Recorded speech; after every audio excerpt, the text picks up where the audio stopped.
A sucessão familiar talvez seja um dos pontos mais nevrálgicos e mais importantes, um dos maiores desafios de uma empresa familiar. Você poderia abordar um pouco quais são os impactos emocionais que esses conflitos causam nesses herdeiros e sucessores? E como eles corroboram para o não sucesso ou sucesso de uma sucessão familiar? Poderia.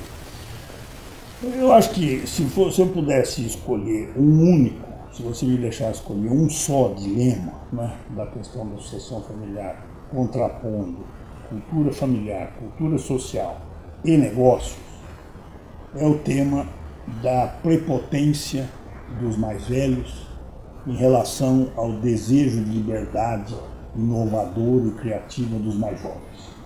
Esse é um tema muito antigo na questão de luta de gerações, ou seja, os mais velhos mais cristalizados, com opiniões mais firmes, argumentando que tem a experiência da vida para poder defender os seus pontos de vista, em geral muito mais prudentes, em geral já tendo esquecido as imprudências que eles mesmos cometeram quando jovens, né?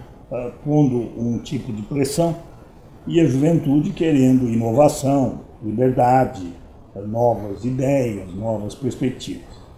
Esse dilema, eu acho que é certamente o dilema mais central.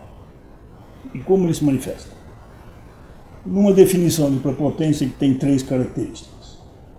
Quem é prepotente? Seja o pai, seja o filho, seja a mãe, seja a filha. É aquele que diz: eu dou o tema, eu dou o prazo e eu dou o critério que julga. E você obedece.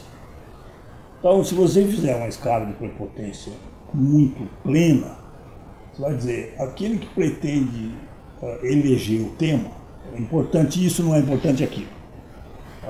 São importantes as minhas ideias e não as suas. Esse assunto vale a pena, esse outro não. O tema. O segundo, o prazo. É importante isso nesse prazo. Mas é muito pouco prazo, é muito prazo, etc. E terceiro, o critério que vai julgar. Se deu certo ou não deu certo. Quer dizer, nessa hora, a juventude sempre tem um grande desafio, que é lidar com a natural tendência à prepotência. Eu não estou dizendo que todos os pais e fundadores são prepotentes, mas muitos são. E esse é um conflito que precisa ser trabalhado. Certamente, eu diria que é o conflito central.